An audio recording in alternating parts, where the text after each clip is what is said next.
어딜 가? 내 아들 저녁은 차려놓고 가야 할 거 아니냐?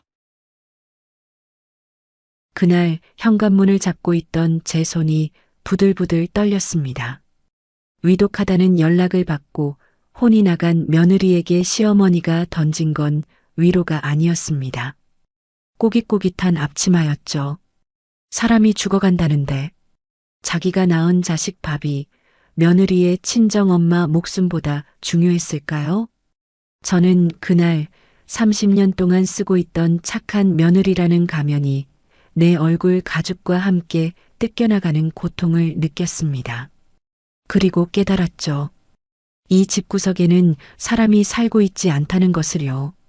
짐승만도 못한 것들과 한 이불 덮고 한솥밥 먹으며 살아온 제 인생이 불쌍해서 저는 그날 처음으로 악을 썼습니다.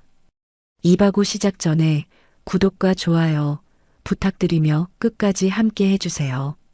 이야기는 불과 몇 시간 전 그 지옥 같았던 오후로 돌아갑니다. 아이고 며느라가 국이 짜다. 넌 30년을 끓여도 이 모양이니?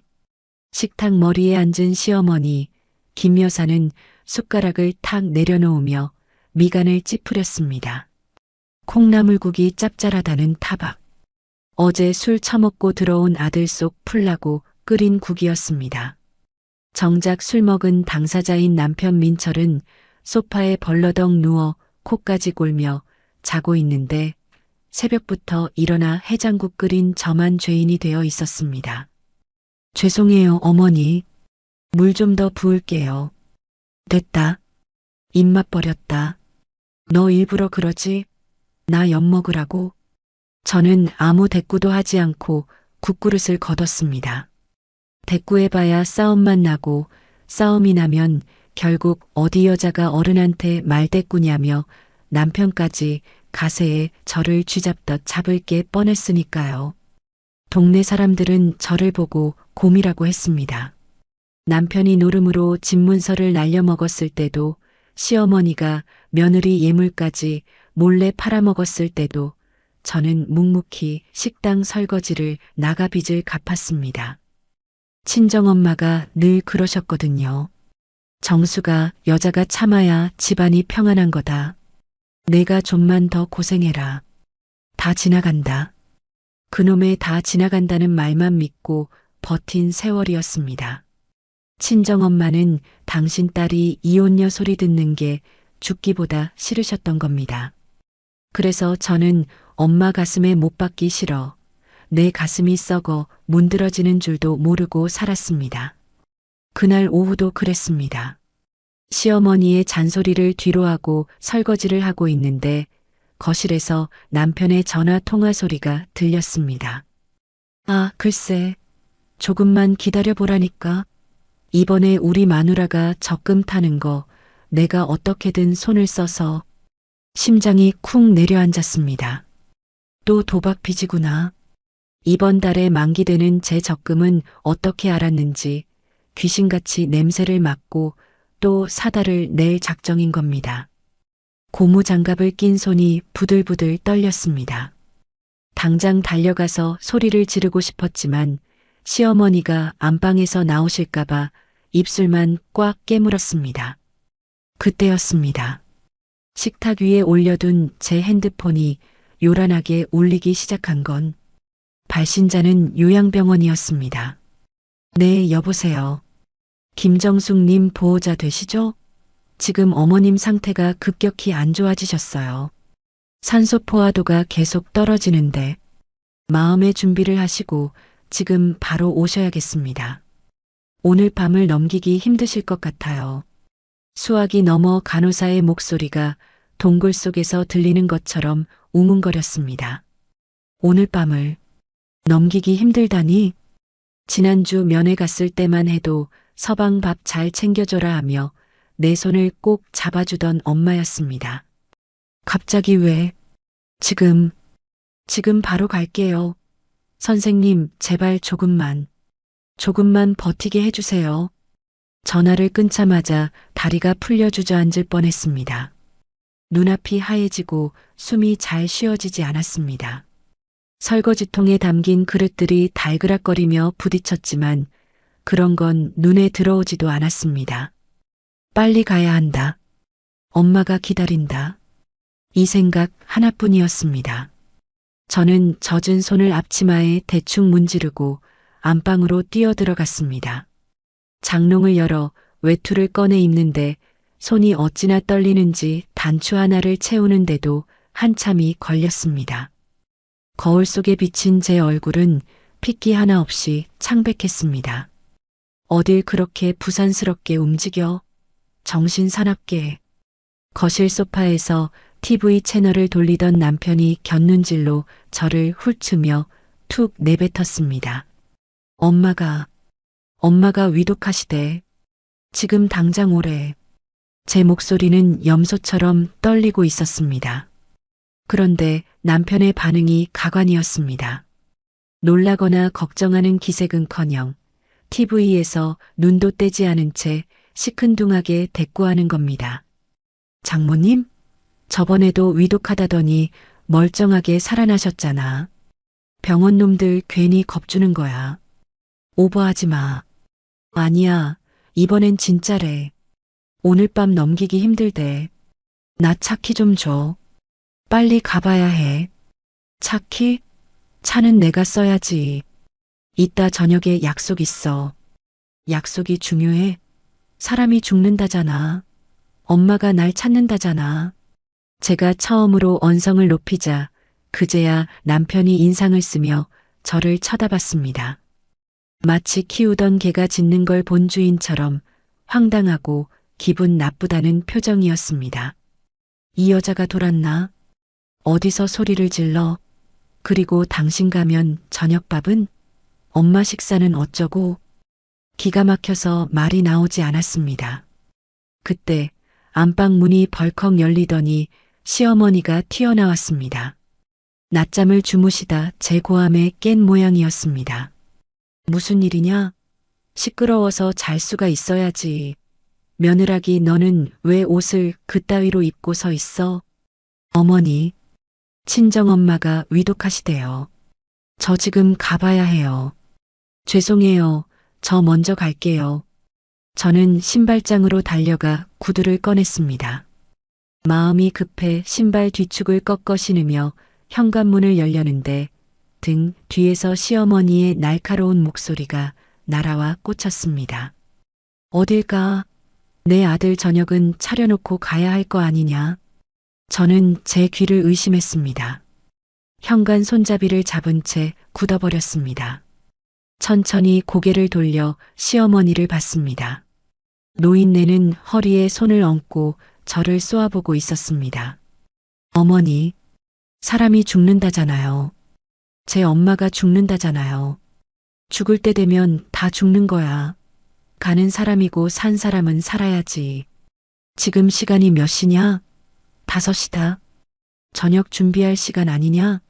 내 남편 굶길 작정이야? 지금 밥이 문제예요? 엄마가 오늘을 못 넘기신다는데 밥 타령이 나오세요? 이게 어디 눈을 동그랗게 뜨고 대들어? 그래, 가라. 가. 근데 밥상은 차려놓고 가. 국 끓이고 밥 앉혀놓고 반찬 꺼내놓고 가란 말이다. 그거 하는데 30분도 안 걸려. 시어머니는 신고 있던 덧신을 벗어 제 등짝을 후려쳤습니다. 그리고 부엌 구석에 처박혀 있던 꼬깃꼬깃한 앞치마를 집어들어 제 얼굴을 향해 집어 던졌습니다. 밥 안 차리고 나가면 다시는 이 집 들어올 생각 마라. 앞치마가 힘없이 바닥으로 떨어졌습니다.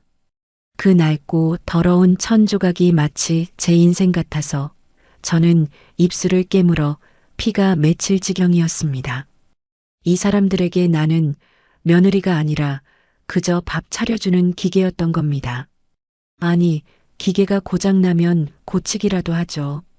이들은 저를 감정 없는 노예로 보고 있었습니다. 그때 남편이 소파에서 일어나 제게 다가왔습니다. 도와주려는 걸까? 그래도 30년 산 부부인데 내 편을 들어주려는 걸까? 1초 정도 그런 헛된 기대를 품었습니다. 하지만 남편은 제 손에 들려있던 차 키를 낚아채듯 빼앗아갔습니다. 엄마 말이 맞네. 당신이 너무 흥분해서 운전하면 사고나. 차라리 밥 후딱 차려놓고 버스 타고 가. 그게 낫겠다. 여보, 당신 진짜 왜 이래? 지금 엄마가 돌아가신다니까. 아, 알았다고. 그러니까 밥만 해놓고 가라고. 내가 지금 빚쟁이.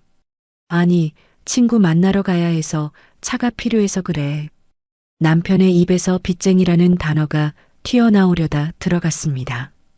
그 순간 퍼즐이 맞춰졌습니다. 이 인간은 지금 장모의 죽음보다 자기 도박빚 막으러 갈 차가 더 급한 겁니다. 혹시라도 제가 친정에 가서 돈이라도 받아오지 못할까봐, 아니면 제가 없으면 집안이 엉망이 될까봐 그게 더 걱정인 겁니다. 눈물이 말라버렸습니다. 너무 기가 막히고 원통해서 눈물조차 나오지 않았습니다.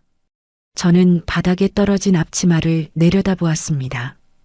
그리고 고개를 들어 짐승보다 못한 두 모자를 노려보았습니다. 시어머니는 팔짱을 낀 채 빨리 부엌 안 들어가 하며 턱짓을 했고 남편은 차 키를 주머니에 쑤셔 넣으며 딴청을 피웠습니다. 밥상? 제 입에서 쉰 소리가 새어나왔습니다. 그래, 밥상. 내가 시집와서 할 줄 아는 게 밥 짓는 거 말고 뭐 있냐? 얼른 가서 쌀 씻어. 시어머니의 호통 소리가 거실을 쩌렁쩌렁 울렸습니다. 시간은 계속 흐르고 있었습니다. 엄마가 기다리는데, 엄마가 무서워하고 있을 텐데, 여기서 이 인간들과 실랑이 할 시간조차 아까웠습니다. 하지만 동시에 가슴 깊은 곳에서 뜨거운 불덩이가 치밀어 올랐습니다. 내가 지금 밥을 차리면 나는 평생 이 집의 개가 된다. 엄마가 죽어가는 이 순간에도 밥을 차린다면 나는 짐승이다. 저는 떨리는 손으로 현관문 손잡이를 다시 꽉 쥐었습니다. 뒤에서 시어머니가 머리채라도 잡을 기세로 달려오고 있었습니다. 인연이 내 말이 말 같지 않아? 저는 결심했습니다. 이 문을 열고 나가는 순간 다시는 이 지옥 같은 집으로 돌아오지 않겠다고. 엄마, 조금만 기다려. 딸이 가. 이 지옥을 뚫고서라도 엄마한테 갈게. 저는 있는 힘껏 현관문을 밀어젖혔습니다. 쾅 마이너스. 등 뒤에서 육중한 철문이 닫히는 소리가 마치 제 인생의 한 챕터가 끝나는 소리처럼 들렸습니다. 복도에 울리는 그 굉음 속에는 너는 이제 끝이야라는 시어머니의 저주가 섞여 있는 듯 했습니다. 엘리베이터를 기다릴 시간조차 없었습니다. 저는 비상구 계단을 미친 사람처럼 뛰어내려갔습니다. 15층부터 1층까지 무릎이 꺾이고 숨이 턱 끝까지 차올랐지만 멈출 수 없었습니다. 아파트 입구를 빠져나와 큰 길가로 나섰을 때야 비로소 발밑이 이상하다는 걸 깨달았습니다. 왼발에는 검은색 슬리퍼, 오른발에는 굽 낮은 단화. 마음이 얼마나 급했으면 신발조차 짝짝이로 신고 뛰쳐나왔을까요? 지나가는 사람들이 저를 힐끔거렸습니다. 헝클어진 머리, 짝짝이 신발, 그리고 핏기 없는 얼굴로 도로 한복판에 서서 손을 흔들어대는 중년 여성. 영락없는 미친 여자 꼴이었겠죠. 하지만 쪽팔림 따위는 사치였습니다. 제발, 제발 빈 차. 퇴근 시간의 도로는 거대한 주차장이었습니다. 빈 택시는 보이지 않았고 제 속은 시커멓게 타들어가고 있었습니다. 1분, 1초가 1년 같았던 그 순간 제 머릿속에는 오직 하나뿐이었습니다. 엄마, 기다려. 제발 눈 감지 마. 겨우 잡아탄 택시 안은 믹스커피 냄새와 낡은 시트 냄새로 가득했습니다. 기사님, 죄송하지만 제일 빠른 길로 가주세요. 요양병원으로요. 저희 엄마가 위독하셔서요. 백미러로 저를 힐끔 쳐다본 기사님은 제 꼴을 보더니 더 이상 묻지 않고 비상등을 켰습니다. 택시가 굉음을 내며 차선 사이를 파고들었습니다. 창밖으로 회색빛 빌딩들이 휙휙 지나갔지만 제 눈에는 아무것도 들어오지 않았습니다. 오로지 핸드폰 시계의 숫자만 보였습니다. 오후 5시 40분. 평소라면 30분이면 갈 거리였지만 도로는 붉은 미등들로 꽉 막혀 있었습니다. 왜 하필 지금이야? 왜? 저는 허벅지를 주먹으로 내리쳤습니다. 아까 그 집구석에서 20분만 지체하지 않았더라도 시어머니가 앞치마를 던지고 남편이 차키를 뺏으며 실랑이만 하지 않았더라도 이미 병원에 도착했을 시간이었습니다. 그때였습니다. 손에 쥐고 있던 핸드폰이 징마이너스하고 울렸습니다. 엄마일까? 병원일까? 심장이 철렁 내려앉아 액정을 확인했습니다. 발신자는 남편이었습니다. 혹시라도 미안해서 차를 가지고 뒤따라오겠다는 연락일까? 아주 잠깐 0.1초 정도 그런 기대를 했던 제가 병신이었습니다. 문자 메시지의 내용은 제 예상을 처참하게 짓밟았습니다. 야, 도어락 비번 바꿨냐? 안 열리잖아. 빨리 답장해. 나 급해. 순간 숨이 턱 막혔습니다. 이 인간은 정말 사람이 아니구나. 아내가 친정엄마 임종을 지키러 가는 그 순간에도 자기는 집에 못 들어가는 게, 자기 물건 못 챙기는 게 더 중요한 사람이구나. 답장을 보내는 대신 핸드폰을 엎어버렸습니다. 속에서 뜨거운 것이 치밀어 올랐지만 지금은 분노할 시간조차 아까웠습니다. 그 에너지를 모두 모아 엄마를 위해 기도해야 했습니다. 하느님, 부처님, 제발 한 번만 봐주세요. 제가 그동안 병신처럼 살아서 벌 주시는 거라면 나중에 달게 받을게요. 그러니까 우리 엄마, 내 얼굴은 보고 가게 해주세요. 마지막 작별 인사는 하게 해주세요. 차창 밖으로 빗방울이 하나둘 떨어지기 시작했습니다. 빗줄기가 굵어질수록 제 기억 속 엄마의 얼굴이 선명하게 떠올랐습니다. 저희 엄마는 평생을 시장통에서 생선 장사를 하셨습니다. 비린내 나는 앞치마를 두르고 갈라진 손가락 마디마디에 반창고를 감고 사셨죠. 제가 시집갈 때 엄마는 그 거친 손으로 제 손을 잡으며 말씀하셨습니다. 정수가, 시집살이 힘들어도 참고 살아라. 여자가 참아야 집안이 선다. 엄마는 그게 딸을 위한 말인 줄 아셨을 겁니다. 당신처럼 거친 시장 바닥에서 구르지 말고 번듯한 집안 며느리로 살길 바라셨으니까요. 하지만 엄마가 틀렸어. 참는 건 미덕이 아니었어. 참으면 참을수록 그들은 나를 사람이 아닌 가만히로 봤어. 기사님, 아직 멀었나요? 아이고, 손님. 앞에서 사고가 났나 봅니다. 차가 꼼짝을 안 하네요. 택시가 멈춰섰습니다. 내비게이션 도착 예정 시간은 자꾸만 늘어나고 있었습니다. 15분, 20분. 제 다리는 덜덜 떨리고 있었고 입술은 바짝바짝 타들어갔습니다. 창문을 내리고 꽉 막힌 도로를 향해 소리라도 지르고 싶었습니다. 비켜, 비키라고. 우리 엄마가 죽는다고. 그때 다시 한번 핸드폰이 울렸습니다.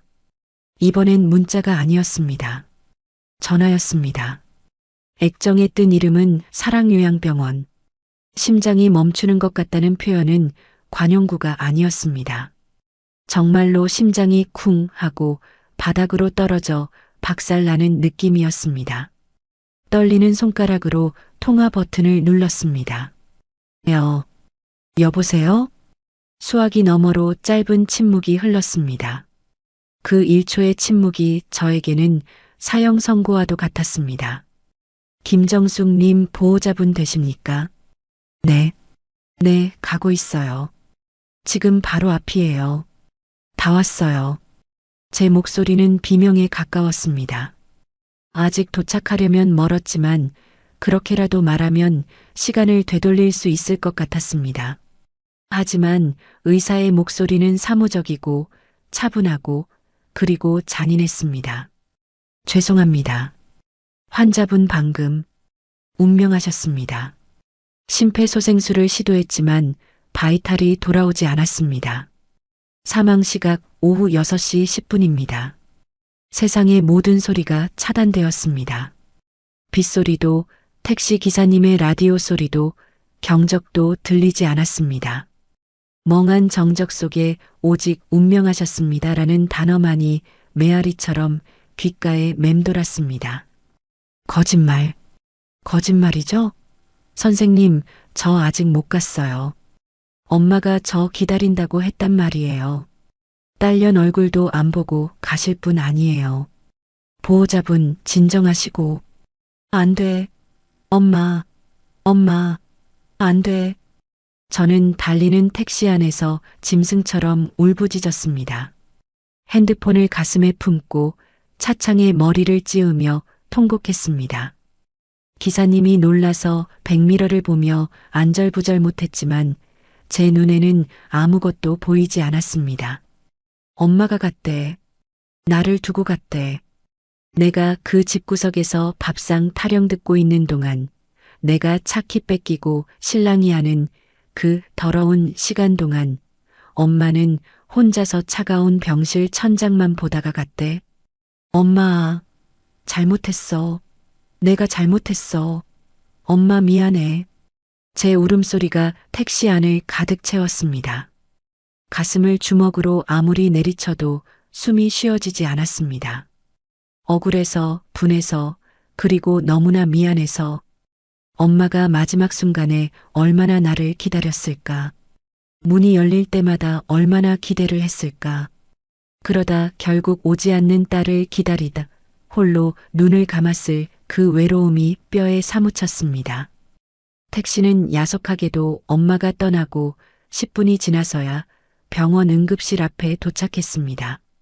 저는 계산할 정신도 없이 지갑에 있는 돈을 몽땅 꺼내 기사님에게 던지듯 주고 차 문을 열었습니다. 짝짝이 신발이 빗물 고인 바닥에 첨벙거렸지만 차가운 줄도 몰랐습니다. 병원 복도는 너무나 하얗고 조용했습니다. 그 하얀색이 저를 질식시킬 것만 같았습니다. 안내 데스크를 지나쳐 엄마가 계신 병실로 뛰어갔습니다. 복도 끝 열린 문 사이로 간호사들이 분주하게 움직이는 게 보였습니다. 그리고 그 한가운데 하얀 시트를 머리끝까지 덮어 쓴 침대가 놓여 있었습니다. 안 돼. 덮지 마요. 그거 덮지 마. 저는 비틀거리며 달려가 간호사의 팔을 뿌리쳤습니다. 그리고 떨리는 손으로 하얀 시트를 걷어내렸습니다. 엄마였습니다. 불과 며칠 전만 해도 서방 밥 굶기지 마라 잔소리하던 우리 엄마. 지금은 핏기 하나 없는 얼굴로 입을 약간 벌린 채 굳어버린 우리 엄마. 엄마, 정숙이 왔어. 일어나 봐. 응? 나왔어. 밥상 안 차리고 그냥 왔어. 시어머니가 뭐라 하든 말든 그냥 뛰쳐왔어. 그러니까 눈 좀 떠봐. 엄마의 뺨에 제 뺨을 비볐습니다. 아직 온기가 남아 있었습니다. 이렇게 따뜻한데, 이렇게 만져지는데 죽었다니요. 거짓말입니다. 엄마. 제 목소리는 이제 쉰소리가 되어 나오지도 않았습니다. 엄마의 가슴에 얼굴을 묻고 흐느꼈습니다. 엄마 냄새. 비릿하면서도 구수한 평생을 나를 위해 헌신했던 그 냄새가 났습니다. 그때였습니다. 엄마의 꽉 쥔 오른손이 눈에 들어왔습니다. 무언가를 얼마나 세게 주셨는지 주먹이 하얗게 질려 있었습니다. 어머니께서 임종 직전까지 손에 뭘 쥐고 안 놓으시더라고요. 따님 오시면 준다고. 옆에 서 있던 간호사가 울먹이며 말했습니다. 저는 조심스럽게 엄마의 굳은 손가락을 하나하나 폈습니다. 뻣뻣하게 굳어가는 손가락 사이로 꼬깃꼬깃 접힌 종이 뭉치가 보였습니다. 돈이었습니다. 5만 원짜리 2장과 꼬질꼬질한 1,000원짜리 몇 장. 그리고 아무렇게나 찢은 달력 뒷장에 삐뚤빼뚤하게 쓴 글씨. 우리 딸 만난 거 사 먹어라. 사위 눈치 보지 말고. 터져나오던 울음이 턱 막혔습니다. 죽어가는 순간까지도 엄마는 오직 내 걱정뿐이었구나. 나는 시댁 눈치 보느라 임종도 못 지켰는데 엄마는 그 순간에도 나 맛있는 거 사 먹일 생각만 했구나. 엄마의 그 돈을 가슴에 품는 순간 제 안에 뜨거운 슬픔이 차갑게 식어내리는 것을 느꼈습니다. 눈물이 멈췄습니다. 대신 그 자리에 서슬퍼런 칼날이 들어찼습니다. 누가 우리 엄마를 죽였나? 누가 나를 이 시간에 도착하게 만들었나? 누가 감히 이 귀한 분의 마지막 가는 길을 막아섰나?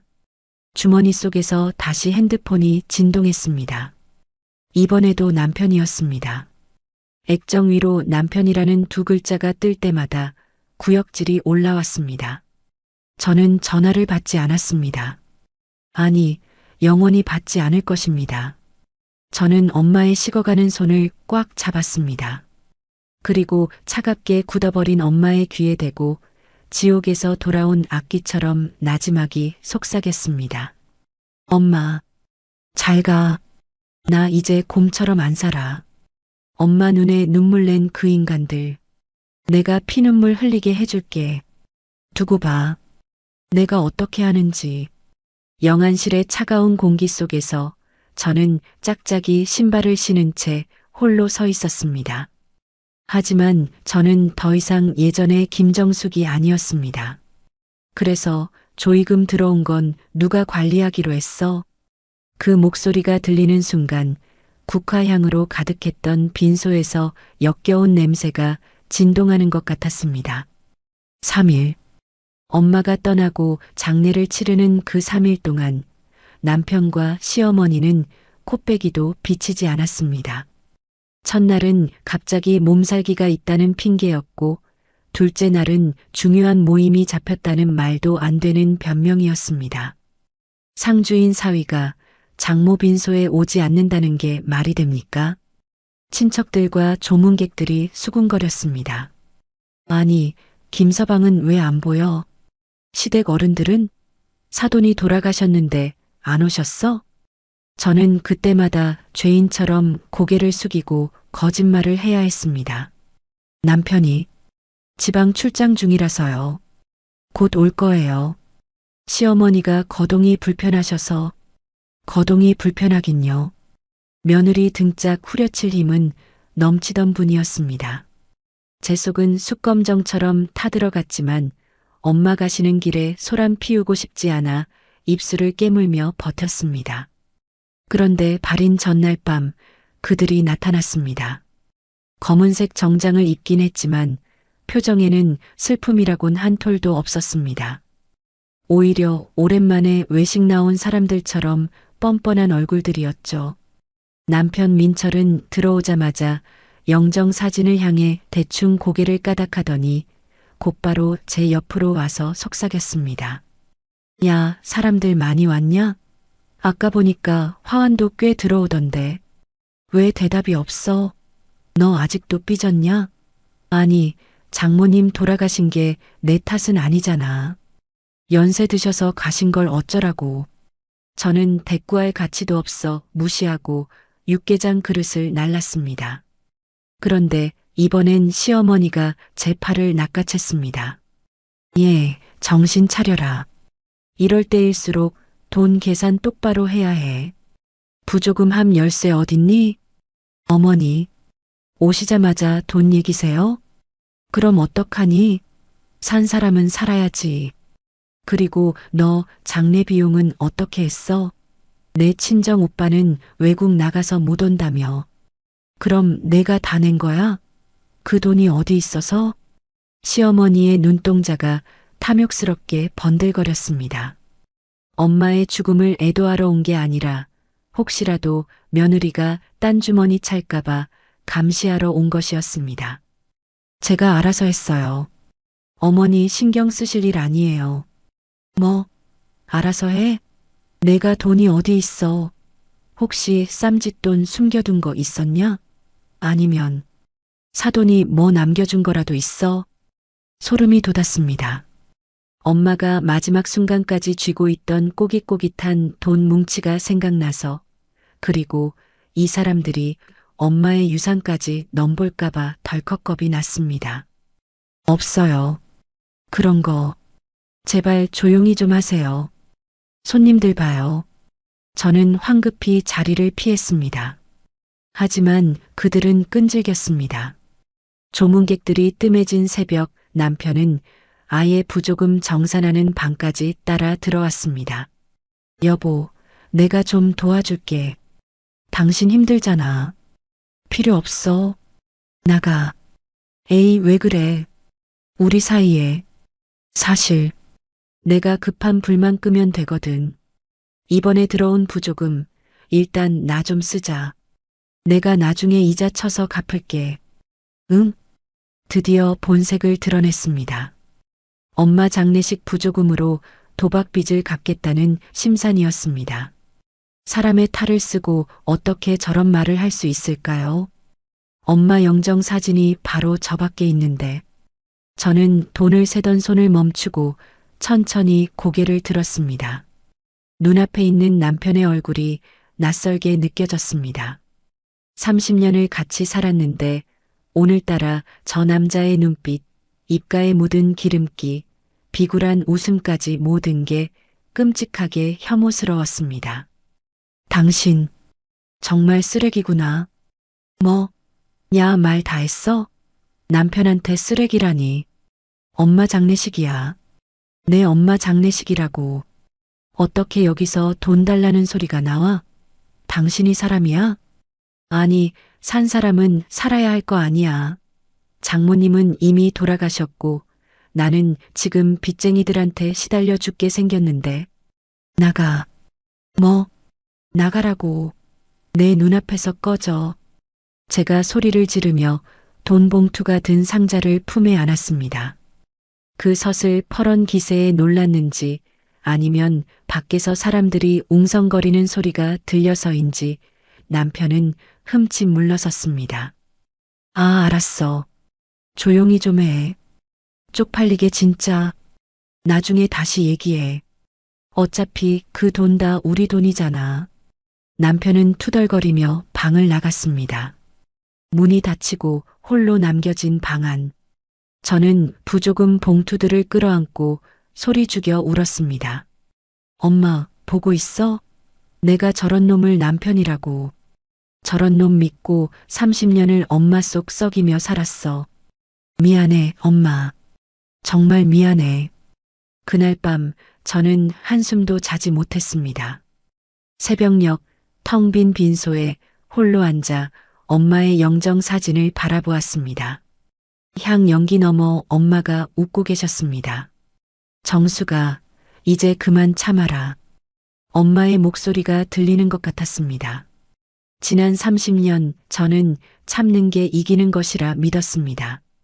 시어머니가 구박해도 남편이 사고를 쳐도 가정이 깨지는 게 두려워 꾹꾹 눌러 참았습니다. 그게 효도인 줄 알았습니다. 하지만 그건 효도가 아니었습니다. 저 인간들을 괴물로 키운 건 다름 아닌 저의 미련한 인내심이었습니다. 내가 참아주니까, 내가 해결해주니까 그들은 그래도 되는 줄 알았던 겁니다. 호의가 계속되니 권리인 줄 아는 짐승들에게 저는 제 살을 떼어 먹여주고 있었던 겁니다. 엄마, 나 이제 안 참을 거야. 저는 향을 하나 더 피우며 맹세했습니다. 엄마 쌈짓돈, 그 피 같은 돈으로 저 인간들 배 불리는 짓, 이제 절대 안 해. 엄마가 남겨준 거 단 10원도 저놈들한테 안 뺏겨. 그리고 엄마 임종 못 지키게 한 데가 피눈물로 갚게 해줄게. 아침이 밝았습니다. 발인식이 시작되었습니다. 운구차에 엄마의 관이 실릴 때 남편은 하품을 하며 시계를 보고 있었습니다. 시어머니는 아이고, 날씨도 더운데 언제 끝나냐며 부채질을 하고 있었고요. 저는 그들의 뒷모습을 보며 차갑게 식은 눈으로 다짐했습니다. 이 장례가 끝나면 진짜 전쟁이다. 이제 당신들은 내 남편도 내 시어머니도 아니다. 그저 내가 처단해야 할 빚쟁이들일 뿐. 장지로 향하는 버스 안. 창밖 풍경이 빠르게 지나갔습니다. 엄마를 태운 버스는 터널을 지나고 있었습니다. 어두컴컴한 터널. 마치 제 지난 인생 같았습니다. 하지만 터널 끝에는 반드시 빛이 있겠죠. 저는 이제 그 빛을 향해 혼자 걸어갈 겁니다. 저 뒤에 앉아 코를 골며 자고 있는 남편을 버려두고요. 핸드폰을 꺼내 변호사 사무실 번호를 검색했습니다. 검색창에 이혼 소송, 재산 분할, 상속 포기 각서를 차례로 입력했습니다. 손가락은 더 이상 떨리지 않았습니다. 장례식은 끝났지만 나의 복수는 이제 막 시작되었습니다. 장례를 치르고 돌아온 집은 묘하게 낯설었습니다. 현관문의 도어락 소리, 거실에서 나는 퀴퀴한 곰팡이 냄새, 소파 위에 아무렇게나 벗어던져진 남편의 양말 짝까지 모든 것이 그대로였지만 제 눈에는 마치 다른 차원의 공간처럼 보였습니다. 아마도 제가 변했기 때문이겠죠. 왔냐? 꼴에 상 치렀다고 얼굴 반쪽된 것 좀 봐라. 유난 떨기는 소파에 누워 TV를 보던 시어머니가 힐끔 저를 쳐다보며 던진 첫마디였습니다. 예전 같았으면 다녀왔습니다. 어머니. 식사는 하셨어요? 하고 굽신거렸을 테지만 저는 아무 말 없이 신발을 벗었습니다. 예, 너 귀 먹었니? 어른이 말을 하는데 대꾸가 없어? 피곤해서요. 좀 씻을게요. 건조한 제 목소리에 시어머니는 흠칫 놀란 눈치였습니다. 하지만 이내지 엄이 죽어서 정신없나 보다 하고 넘겨짚었는지 혀를 쯧쯧 차며 다시 TV로 시선을 돌렸습니다. 그래, 씻고 나와서 저녁이나 차려라. 며칠 동안 배달 음식만 먹었더니 속이 니글거려 죽겠다. 얼큰하게 김치찌개나 끓여. 또 밥 타령. 이 집구석 사람들은 뇌 구조가 밥과 돈 두 가지로만 되어 있는 게 분명했습니다. 며느리가 상복을 벗기도 전에 김치찌개를 찾다니요. 저는 욕실로 들어가 문을 잠갔습니다. 거울 속에 비친 제 얼굴은 푸석하고 눈은 퀭했습니다. 하지만 눈동자만큼은 그 어느 때보다 또렷하게 살아있었습니다. 샤워기 물을 틀어놓고 저는 소리 없이 웃었습니다. 그래, 차려주마. 내들이 원하는 밥상. 하지만 그게 이 집에서 먹는 마지막 만찬이 될 줄은 꿈에도 모르겠지. 다음 날부터 저는 평소와 다름없이 행동했습니다. 새벽같이 일어나 밥을 하고 청소를 하고 남편의 와이셔츠를 다렸습니다.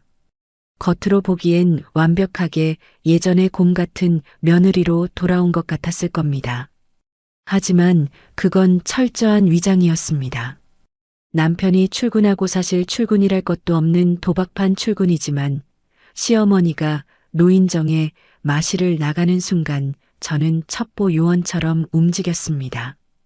가장 먼저 한 일은 안방 장롱 깊숙한 곳을 뒤지는 것이었습니다. 남편이 숨겨둔 비밀 장부를 찾기 위해서였죠. 예전부터 남편은 도박빚이나 사채 쓴 내역을 꼬깃꼬깃한 종이에 적어 장롱 밑바닥이나 안 입는 겨울 코트 주머니에 숨겨두곤 했습니다. 역시나 철지나 누렇게 변색된 양복 안주머니에서 꼬질꼬질한 차용증 뭉치가 나왔습니다. 일금 3천만 원 정. 이자 월 10%. 변제일 2025년 4월 1일.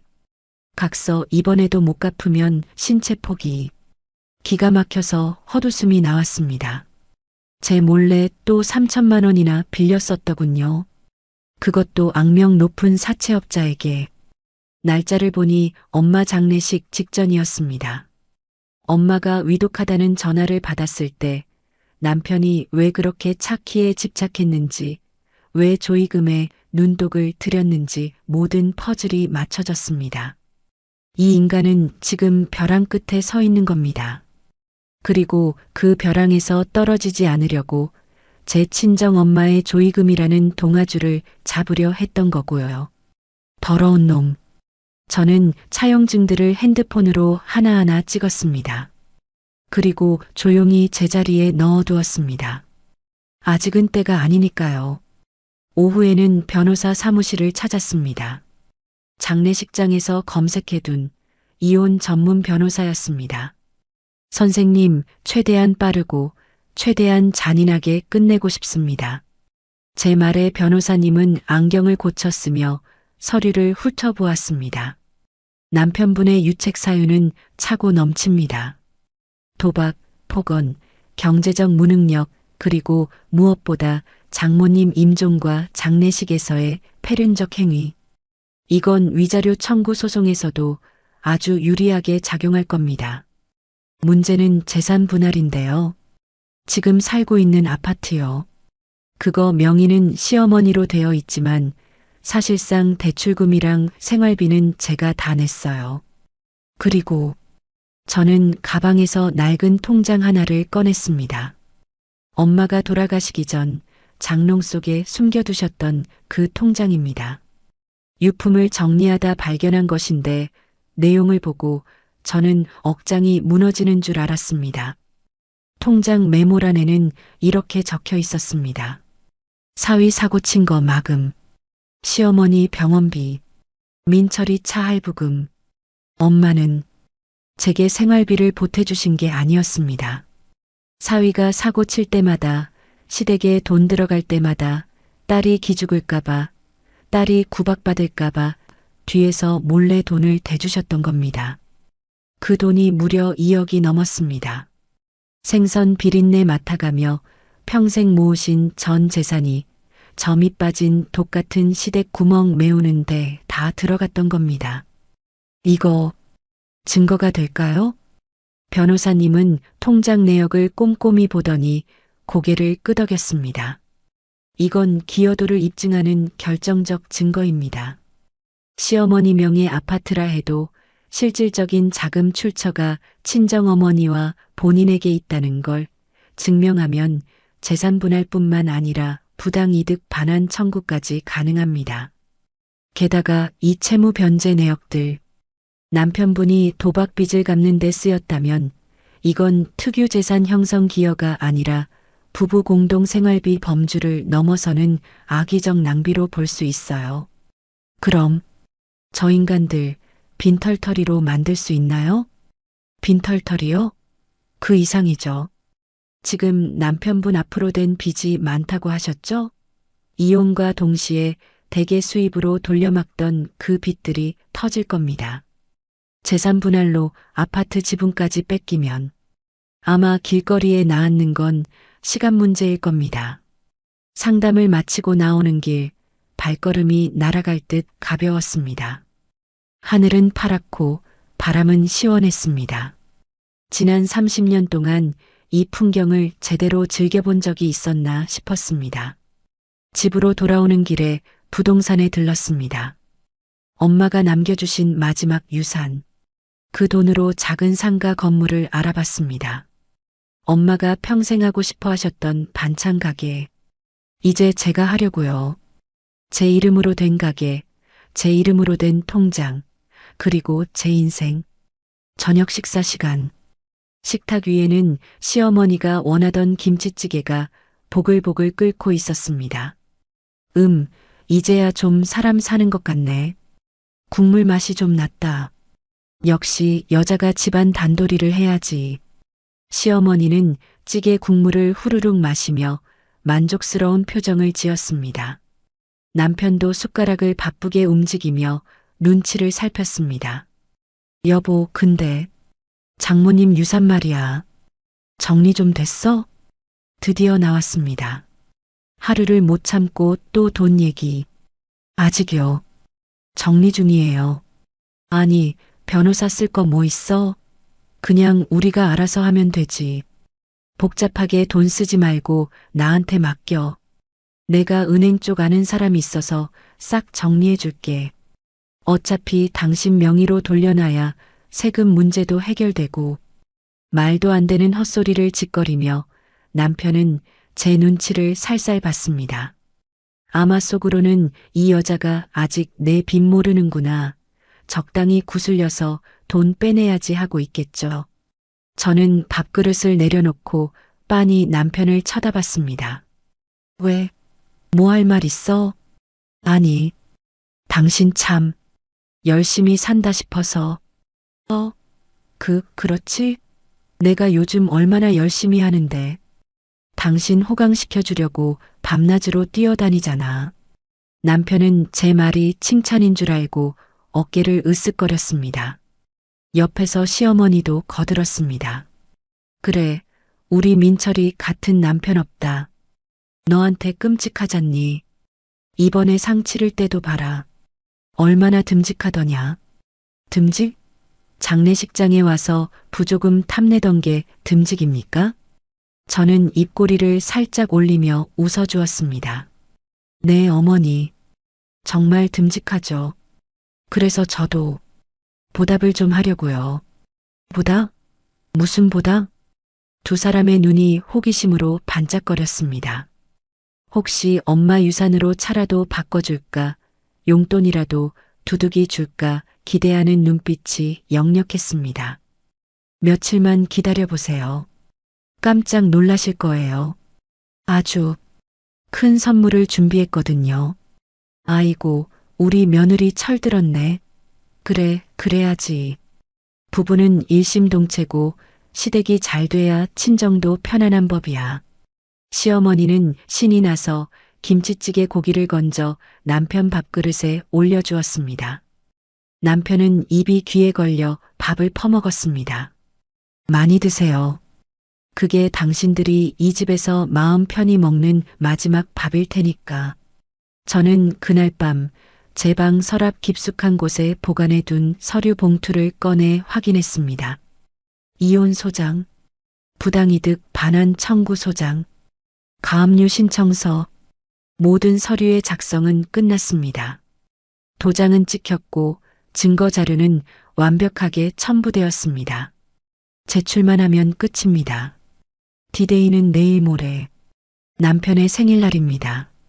온 가족이 모여 축하 파티를 하기로 한 그날, 저는 세상에서 가장 특별한 생일 선물을 안겨줄 생각입니다.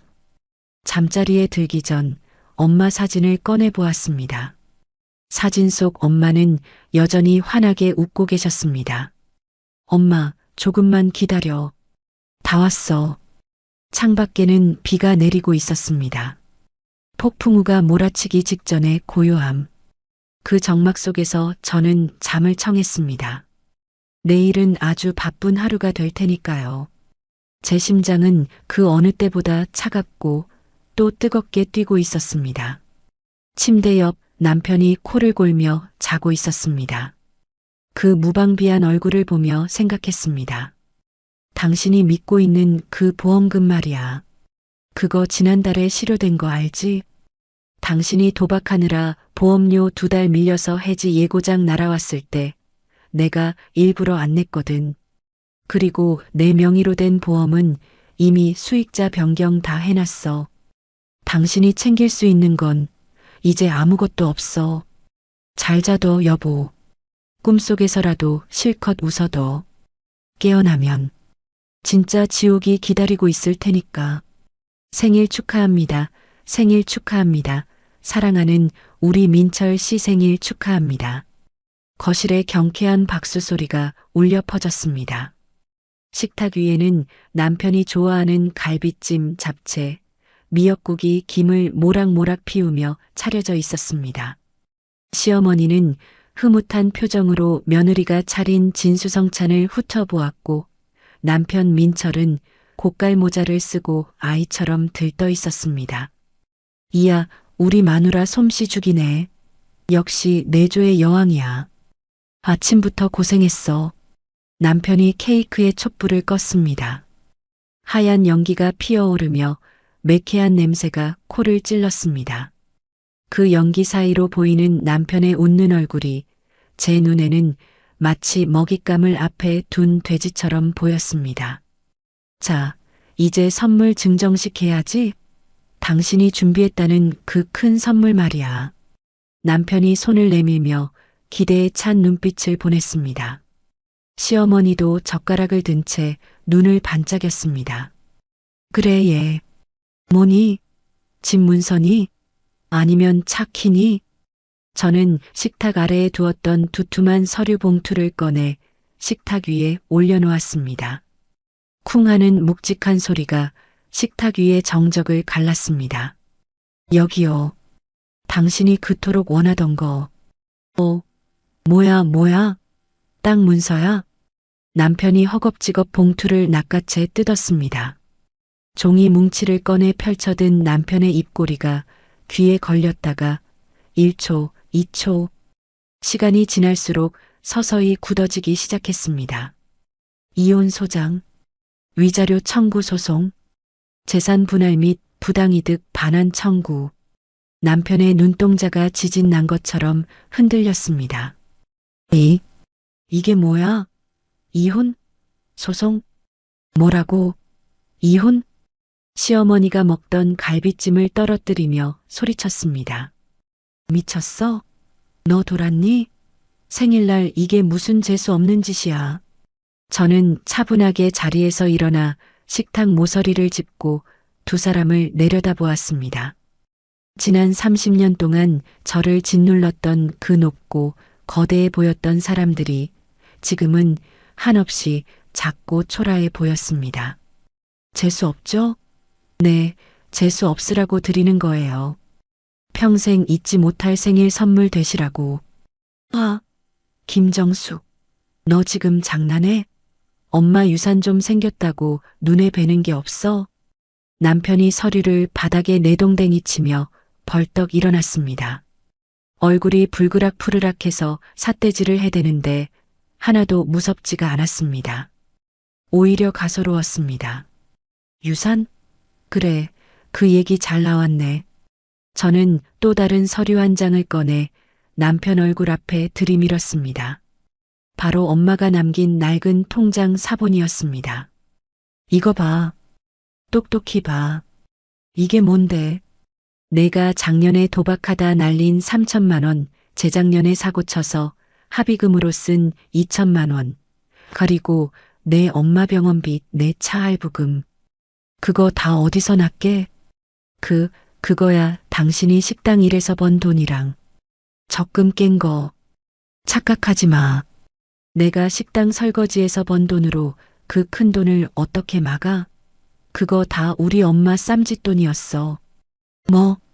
우리 엄마가 시장 바닥에서 생선 내장 따가며 10년, 20년 모은 피 같은 돈이었다고. 사위란 놈이 기죽을까봐, 딸년이 구박받을까봐, 내 놈 사고 칠 때마다 엄마가 뒤에서 몰래 채워 넣어준 돈이란 말이야. 제 목소리가 거실을 쩌렁쩌렁 울렸습니다. 억눌러왔던 분노가 화라산처럼 터져나왔습니다. 근데 너희들은 뭐라고 했어? 밥상이나 차려? 장모님 죽는 게 대수냐고? 사람이면 짐승도 은혜는 알아. 너희는 짐승만도 못한 것들이야. 남편은 입을 쩍 벌린 채 아무 말도 못했습니다. 시어머니는 부들부들 떨며 숟가락을 식탁에 내리쳤습니다. 그래서 시어머니 앞에서 고개 빳빳이 들고 소리 지르면 다냐? 내 친정 엄마가 돈 좀 줬다고 유세 떠는 거야, 지금. 유세? 아직도 상황 파악이 안 되시나 본데. 저는 싸늘하게 웃으며 핸드폰을 꺼냈습니다. 방금 이 시간부로 제 명의로 된 모든 신용카드 정지시켰어요. 그리고 이 집 생활비 통장, 자동이체 다 끊었습니다. 그리고 관리비도 이번 달부터 미납일 거예요. 뭐라고? 이제 당신들 힘으로 살아봐요. 밥상을 차려 먹든 굶든 빚쟁이한테 쫓기든 난 이제 상관없으니까. 저는 안방으로 들어갔습니다. 미리 싸둔 캐리어 2개가 문 앞에 덩그러니 놓여 있었습니다. 이 집에서 제 짐을 정리하는 데는 딱 30분밖에 걸리지 않았습니다. 30년 세월이 고작 가방 2개라니 허무하기도 했지만 그만큼 미련도 없다는 뜻이겠죠. 캐리어를 끌고 나오는데 남편이 제 앞을 가로막았습니다. 아, 못 가. 누구 마음대로 나가. 나 이혼 안 해. 절대 안 해. 비켜. 못 비켜. 장모님 돈? 그래, 고맙게 썼어. 근데 부부 사이에 네 돈 내 돈이 어디 있어? 그거 다 증여야. 법적으로 따져보자고. 그래, 따져. 법원에서 보자고. 근데 그거 알아? 당신이 믿고 있는 그 변호사 비용, 그것도 돈이 있어야 쓸 수 있는 거야. 뭐? 당신 지금 수중에 현금 얼마 있어? 당장 내일 갚아야 할 사채 이자는 있고? 남편의 눈동자가 흔들렸습니다. 전곡을 찔린 겁니다. 그리고 하나 더. 당신이 아끼는 저 65인치 TV, 양문형 냉장고, 그리고 저 소파. 제가 손가락으로 가구들을 가리켰습니다. 저거 다 내 카드로 산 거야. 영수증 내가 다 가지고 있어. 내일 중고가전센터에서 가지러 올 거야. 문 안 열어주면 주거 침입이랑 절도로 신고할 거니까 알아서 해. 야, 이 독한 년아. 남편이 제 멱살을 잡으려 손을 뻗었습니다. 하지만 저는 피하지 않고 그 손을 탁 쳐냈습니다. 예전에 힘없고 주눅든 아내가 아니었습니다. 손대지 마. 폭행 추가되면 위자료만 더 올라가. 남편은 멈칫하며 손을 허공에 멈췄습니다. 그 비겁하고 나약한 모습을 보니 구역질이 올라왔습니다. 어머니, 잘 계세요. 아드님 밥상, 이제 어머니가 평생 차려주시면 되겠네요. 소원대로 되셨으니 축하드려요. 저는 멍하니 서 있는 시어머니에게 마지막 인사를 건네고 현관으로 향했습니다. 정수가, 예, 너 정말 이럴 거냐? 내가 잘못했다. 응, 내가 말 심하게 한 거 사과할게. 돌아와라. 시어머니가 뒤늦게 다급하게 소리쳤습니다. 제 돈줄이, 제 노동력이 사라진다는 공포가 엄습한 모양이었습니다. 여보, 내가 각서 쓸게. 다시는 도박 안 할게. 가지마. 남편도 제 다리를 붙잡고 매달렸습니다. 바짓가랑이를 잡고 늘어지는 꼴이 가관이었습니다. 이거나. 저는 남편을 벌레 털어내듯 발로 밀어냈습니다. 늦었어. 기회는 장례식장에서 끝났어. 당신들이 내 엄마 빈소에서 돈 얘기 꺼냈을 때, 그때 이미 끝난 거야. 도어락 잠금 해제 소리가 경쾌하게 울렸습니다. 띠리링 마이너스. 문이 열리고 시원한 바깥 공기가 훅 들어왔습니다. 그 공기는 자유의 냄새였습니다. 안녕히 계세요. 남남으로 만나요, 우리. 쾅 마이너스. 현관문을 닫는 소리가 그 어느 때보다 크고 명쾌했습니다. 문 밖으로 나오자마자 안에서 우당탕하는 소리와 함께 남편의 비명 같은 절규가 들려왔습니다. 김정숙. 저는 뒤도 돌아보지 않았습니다. 엘리베이터 버튼을 누르고 기다리는 동안 제 얼굴에는 저도 모르게 미소가 번졌습니다. 눈에서는 눈물이 흐르는데 입은 웃고 있는 기묘한 표정이었을 겁니다. 엘리베이터 거울 속에 저와 눈이 마주쳤습니다. 고생했어, 정수가. 이제 진짜 내 인생 살아. 1층 로비로 내려와 밖으로 나오니 어느새 비는 그치고 맑은 달이 떠 있었습니다. 택시를 잡았습니다. 어디로 모실까요? 갈 곳이 없다는 생각이 들었지만 두렵지 않았습니다. 오히려 설레었습니다. 어디든 갈 수 있다는 뜻이니까요. 기사님, 일단 강변북로 좀 달려주세요. 창문 다 열고요. 네, 알겠습니다. 택시가 출발하고 시원한 밤바람이 제 머리카락을 헝클어뜨렸습니다.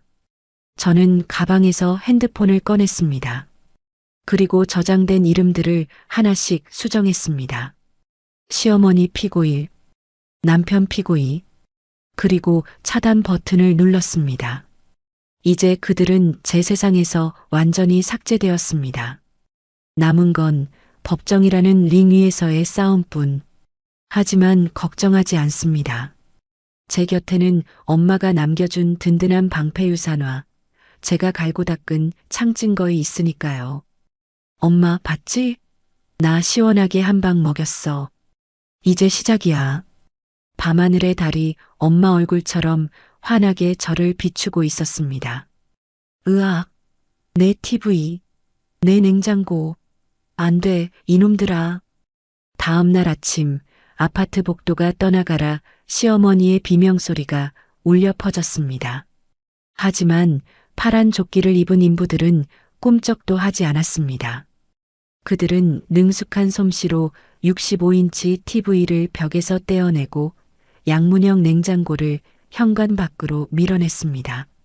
할머니, 비키세요. 이거 다 김정숙 씨 명의로 된 물건이고 정당하게 매입 절차 밟고 가져가는 겁니다. 방해하시면 업무방해로 경찰 부릅니다. 뭐? 업무방해? 야, 이 도둑놈들아. 내가 이 집 주인이야. 내 허락도 없이 남의 살림을 가져가.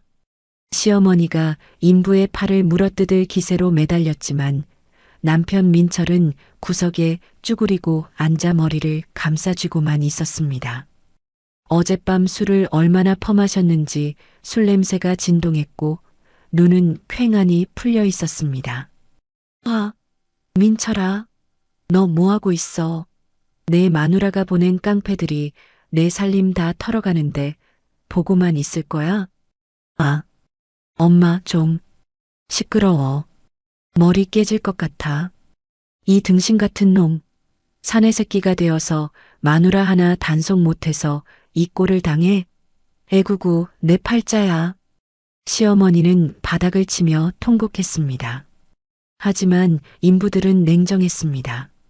소파, 김치 냉장고, 세탁기, 심지어 안방 침대 매트리스까지 제가 혼수로 해왔거나 제 카드로 할부 긁어산 모든 것들이 썰물처럼 빠져나갔습니다. 30분 뒤 화려했던 30평 아파트 거실에는 덩그러니 먼지 굴러다니는 자국만 남았습니다. 시어머니가 아끼던 앤틱 장식장도 남편이 보물단지처럼 모시던 오디오 세트도 사라졌습니다.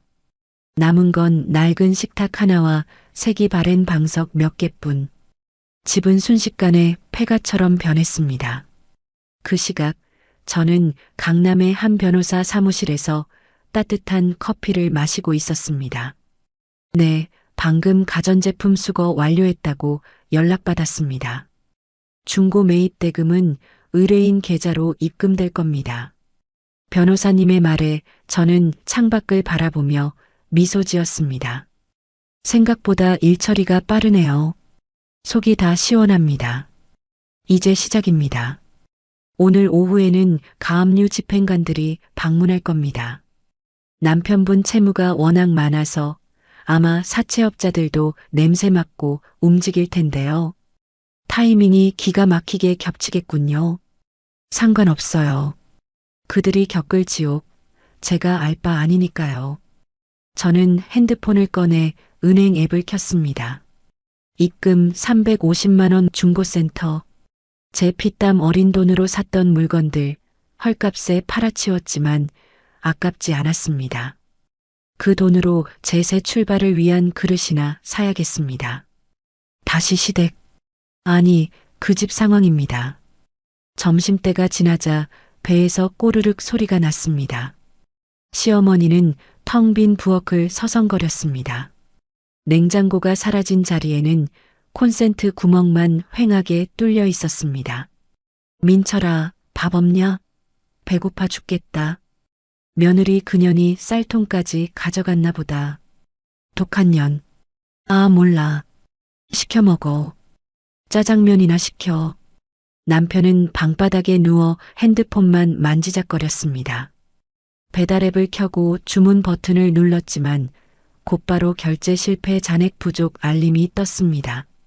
제 카드를 정지시켰으니 당연한 결과였죠. 젠장, 카드도 막혔어. 엄마, 현금 좀 있어?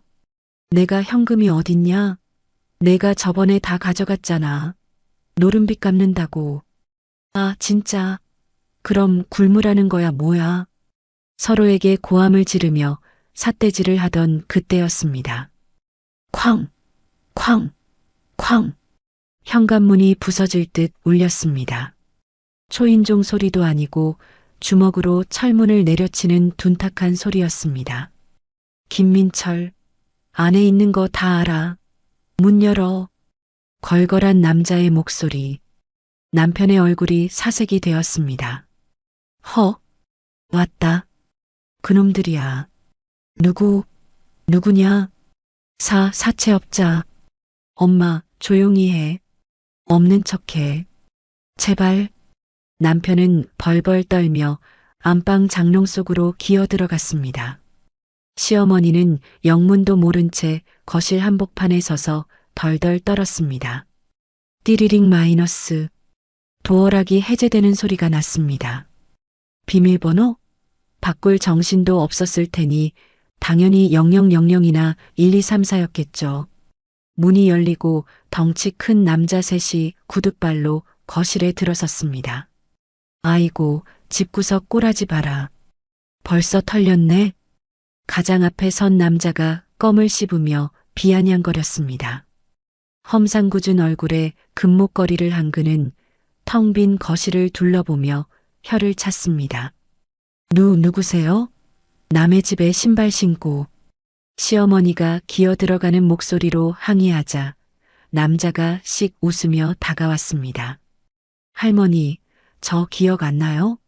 10년 전에 이 앞에서 과일 장사하던 박씨 아들인데 할머니가 우리 엄마한테 어디서 썩은 과일 파냐고 바구니 걷어차고 침 뱉었잖아요. 그때 우리 엄마가 억울해서 우는 거 보고 내가 다짐했지. 꼭 성공해서 갚아주겠다고. 근데 이렇게 채권자로 만나네. 세상 참 좁죠? 남자는 품에서 빨간 딱지 뭉치를 꺼냈습니다. 자, 작업 시작해. 돈 될 만한 건 다 붙여. 숟가락 하나까지. 예, 형님. 나머지 두 남자가 신이 나서 집안 곳곳을 누비기 시작했습니다.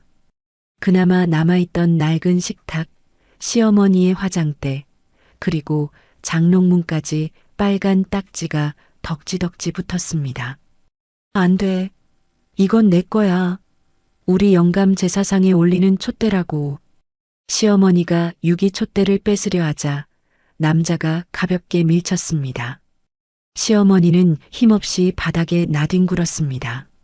아이고, 사람 죽이네. 강도야. 경찰에 신고해. 신고하세요. 우린 법원 판결문 들고 온 거니까. 아, 그리고 김민철 씨? 거기 숨어 있으면 안 더워요? 남자가 장롱문을 벌컥 열었습니다. 이불 사이에 처박혀 있던 남편이 비명도 못 지르고 끌려 나왔습니다. 형님, 한 번만 봐주세요. 제가 아내한테 연락해서 돈 받아낼게요. 며칠만. 아내, 그 김정숙 씨? 그분이 우리한테 정보 주던데 여기 숨어 있을 거라고. 네. 그리고 그분은 이미 연대보증해지각서 내용 증명으로 다 보냈더라고. 당신 빚은 당신이 갚아야지. 왜 엄한 마누라를 팔아? 남자는 남편의 뺨을 툭툭 쳤습니다. 일주일 준다.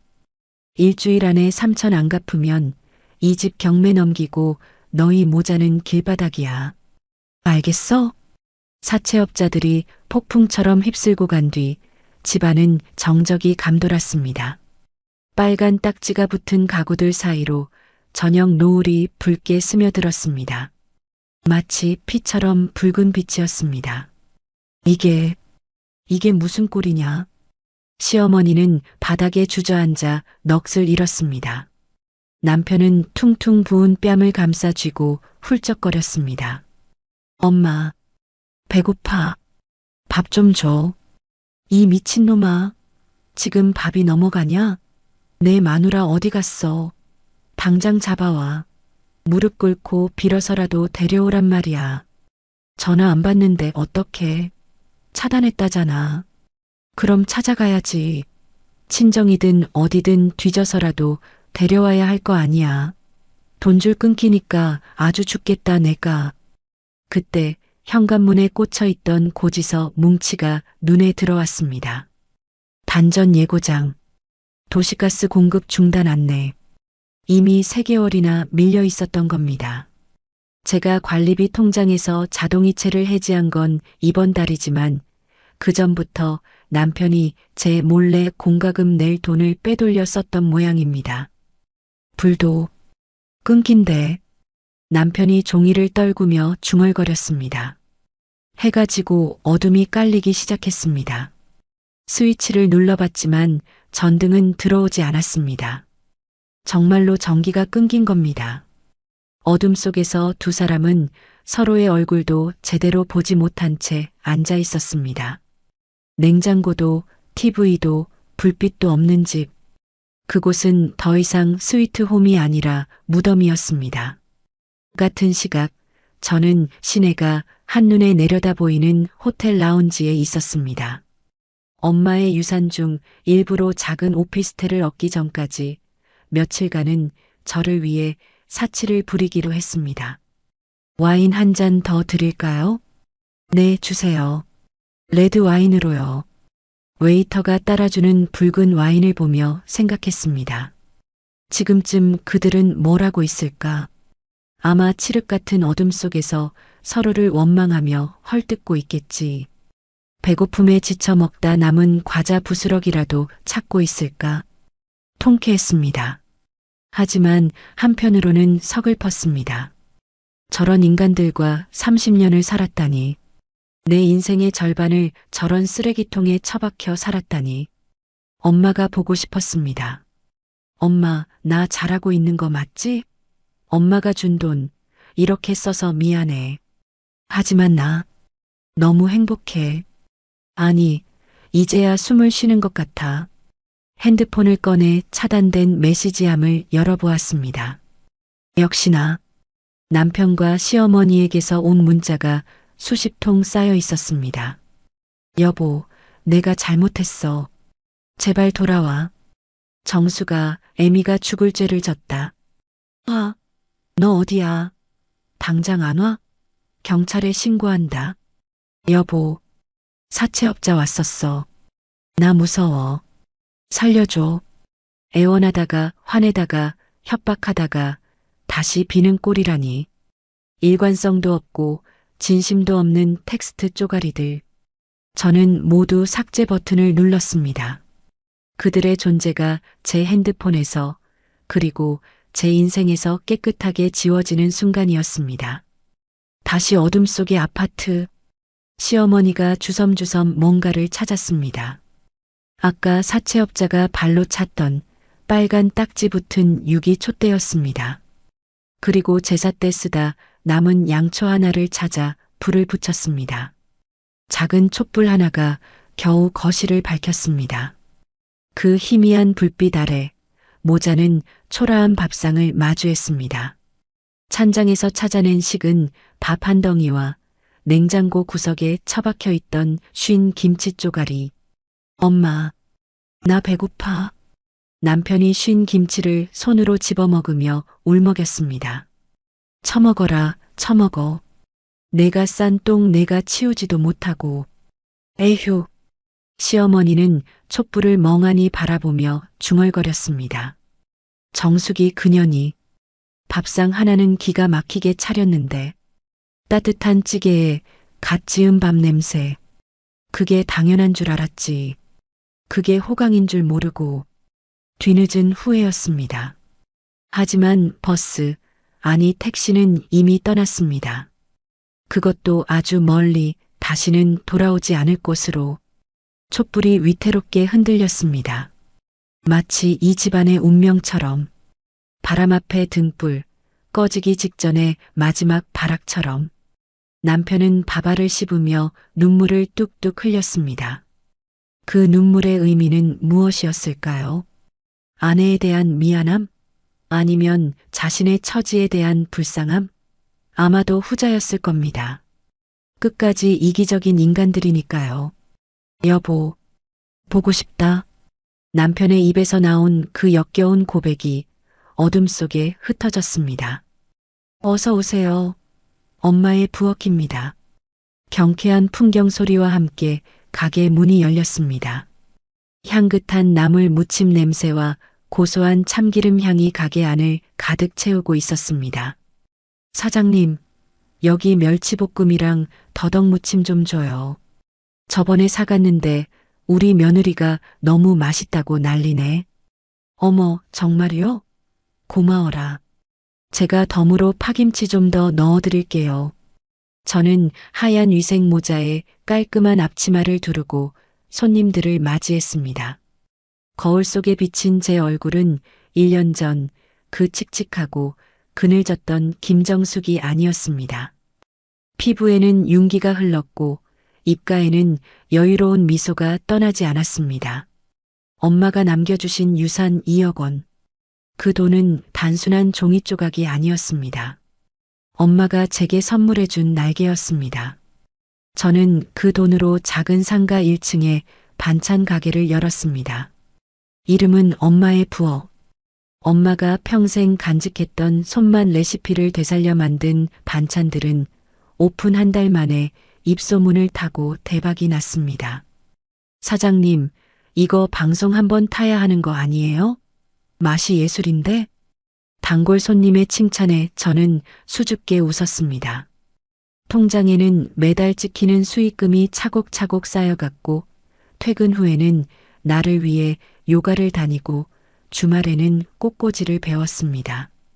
누군가의 아내, 누군가의 며느리가 아닌 오롯이 김정숙으로 사는 살.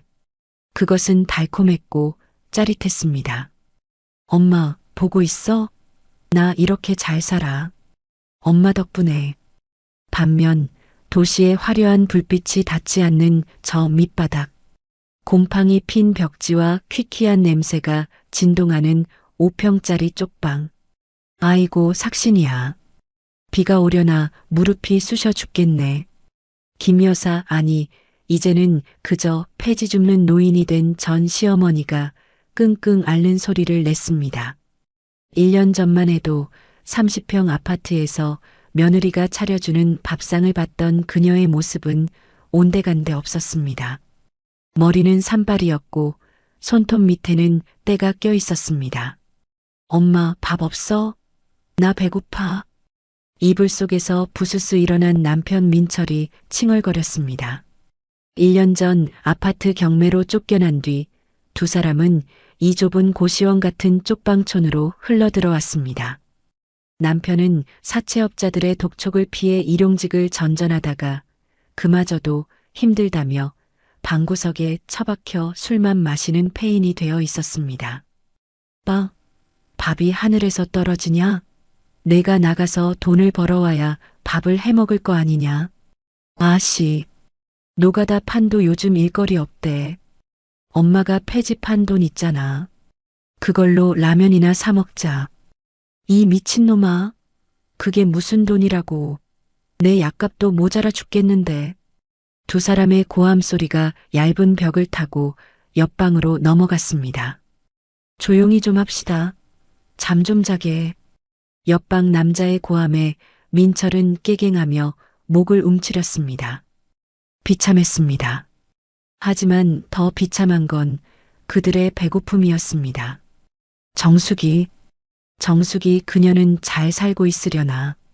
시어머니가 멍하니 천장을 보며 중얼거렸습니다. 그년이 위자료다 뭐다 해서 내 아파트 값에서 지분 챙겨가지만 않았어도 우리가 이 꼴은 안 났을 텐데. 엄마, 그 얘기 그만해. 법원에서 판결 난 걸 어떡해. 내가 도박한 게 증거가 다 있어서 꼼짝 못한 거잖아. 그래도 그렇지. 30년을 데리고 살았는데 어떻게 그렇게 매몰차게, 피도 눈물도 없는 년. 그때였습니다. 민철의 핸드폰이 울렸습니다. 발신자는 박 사장. 그 지긋지긋한 사채업자였습니다. 히, 또 전화 왔어. 받지 마. 받지 마라, 민철아. 하지만 안 받으면 찾아올 게 뻔했습니다. 민철은 떨리는 손으로 통화 버튼을 눌렀습니다. 여보세요? 형님. 제가 이번 달 이자는 꼭. 야, 김민철. 너 언제까지 그렇게 쥐새끼처럼 살래? 내가 좋은 정보 하나 줄까? 네. 정보요? 너 내전 마누라 소식 못 들었어? 요 옆 동네에 반찬 가게 차렸는데 아주 대박이 났던데? 줄 서서 먹더라, 야. 뭐라고요? 정수기가요? 민철의 눈이 동그랗게 커졌습니다.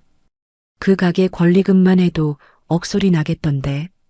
야, 너는 마누라가 동방석에 앉았는데 쪽방에서 라면이나 끓여 먹고 있냐?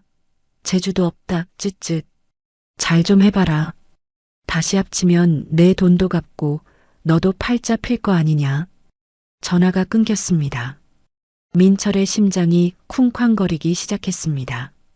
정수기가 대박이 났다? 돈방석에 앉았다? 민철은 벌떡 일어나 시어머니를 흔들었습니다. 엄마, 들었어? 정숙이 그 여자가 대박이 났대. 반찬 가게 차려서 떼돈을 벌고 있대. 뭐야? 그게 정말이야? 시어머니의 눈에도 탐욕스러운 생기가 돌았습니다. 그럼 그렇지. 내 장모 유산이 꽤 됐던 거야. 그년이 그거 홀라당 챙겨서 나간 거라고.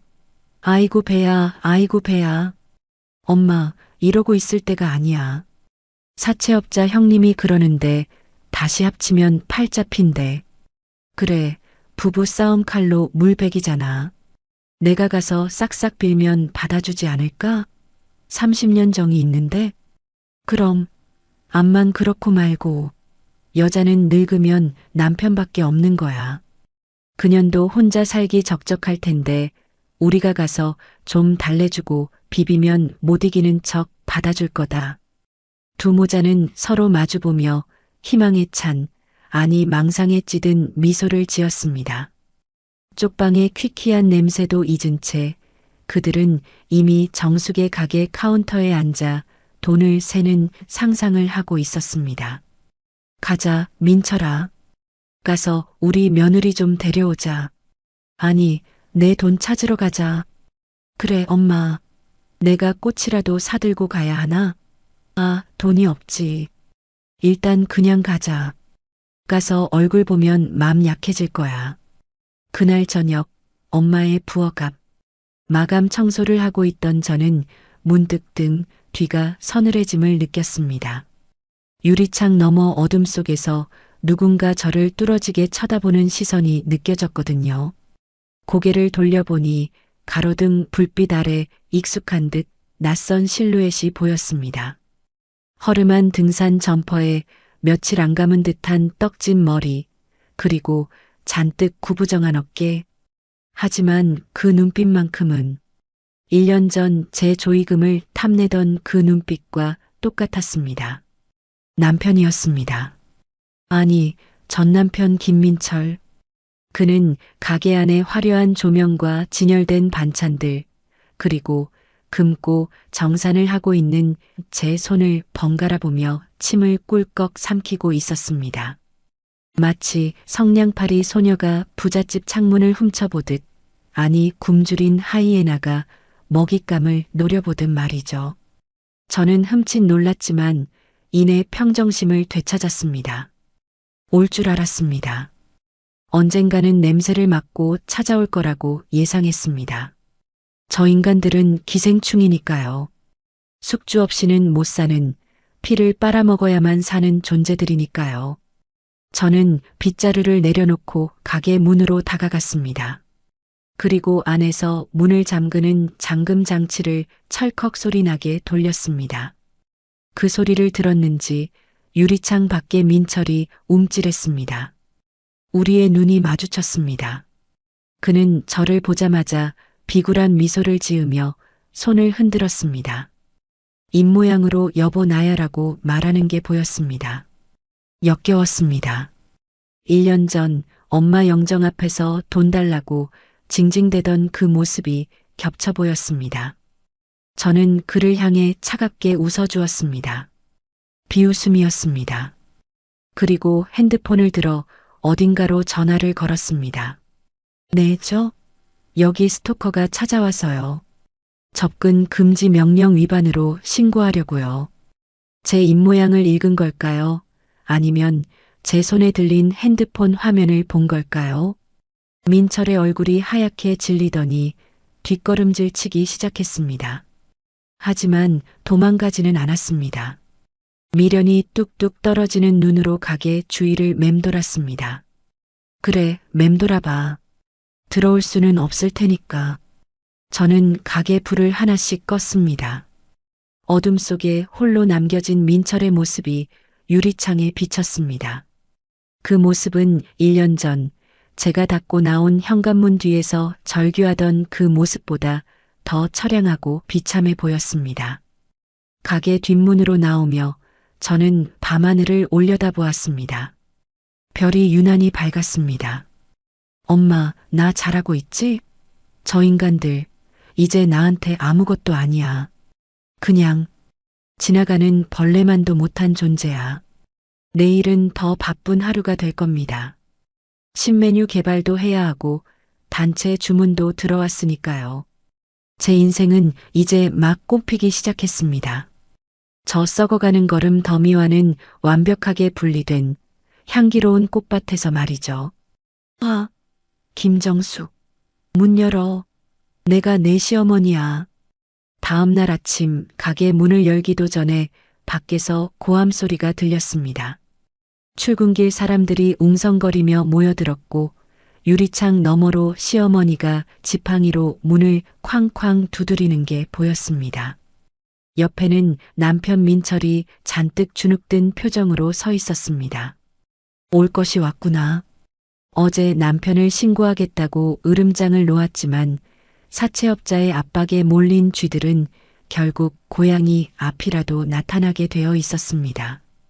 저는 잠금 장치를 풀지 않은 채 블라인드만 걷어 올렸습니다. 시어머니와 눈이 마주쳤습니다. 1년 전 제 등짝을 후려치며 밥상 차려라고 소리치던 그 기세는 온데간데 없고 쭈글쭈글하고 초라한 노파 한 명이 서 있었습니다. 며느라가 문 좀 열어다오. 내가 할 말이 있다. 정수가, 우리 엄마가 너 보고 싶어서 밤새 한숨도 못 잤어. 문 좀 열어봐. 민철이 유리창에 얼굴을 대고 비비며 소리쳤습니다. 지나가던 사람들이 저 사람들 뭐냐, 돈 떼먹었나? 하며 수군거렸지만 그들은 아랑곳하지 않았습니다. 쪽팔림보다 배고픔이 빚독촉의 공포가 더 컸기 때문이겠죠. 저는 잠시 고민하다가 가게 스피커폰을 켰습니다. 안에서 말하면 밖으로 들리게 하는 인터폰이었습니다. 문은 열어주지 않았습니다. 그 더러운 발을 제 신성한 가게에 들이고 싶지 않았으니까요. 할 말 있으면 거기서 하세요. 아이고, 정수가, 너 얼굴이 참 좋아졌구나. 그래, 가게도 번듯하고 내가 꿈을 잘 꿨나 보다. 시어머니는 억지 웃음을 지으며 알랑방귀를 뀌었습니다. 어머니, 용건만 말씀하세요. 저 영업 준비해야 해요. 그래. 다름이 아니라 우리가 지금 사정이 좀 딱하게 됐다. 집도 넘어가고 갈 데가 없어서 내가 우리 좀 걷어주면 안 되겠니? 30년 정이 있는데 내가 이렇게 매몰차게 굴면 안 되지.